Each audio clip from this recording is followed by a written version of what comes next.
Hey guys, welcome back to another video. And in today's video, I'm going to be telling you guys how to prepare for the new Anime Dimensions update. Anyways, before the video starts, subscribe because we're pretty close to 10,000 subscribers, and also thank you for 7,000. That's pretty cool. Alright, so first off, let's start with what everybody's been thinking about this update. It's been about 3.5, almost 4 months since a new dimension was added, and that was Pirate Dimension. And this is usually around the time where they'll add a new dimension. And if you're deaf, they're probably going to add a new dimension. Which means you're probably going to have to get to level 141 or 145, something like that.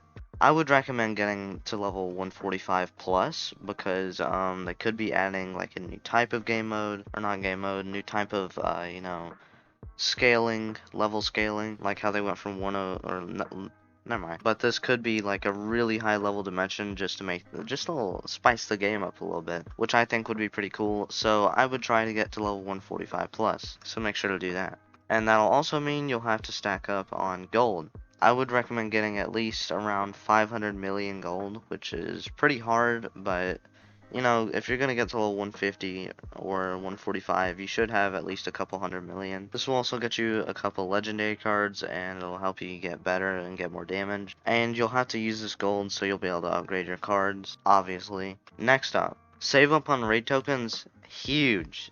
Because if there's going to be a new dimension, you're going to have to upgrade all 3 of your mythic cards if you do have good mythic cards. If you don't know if your mythic cards are good, then you can go into the Discord server, link in the description, and ask some people in there. And just in case they add a new meta raid character, you're going to want to have tons of raid tokens to buy it.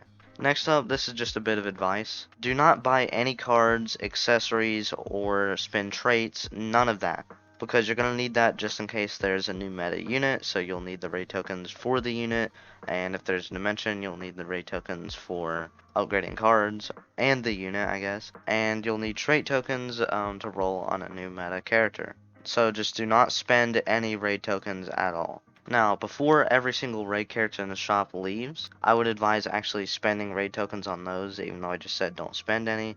It's just these aren't going to come back for a while, and you're going to need the stat points. So if you didn't know, every time you buy a character, you get stat points from it, and they're so important.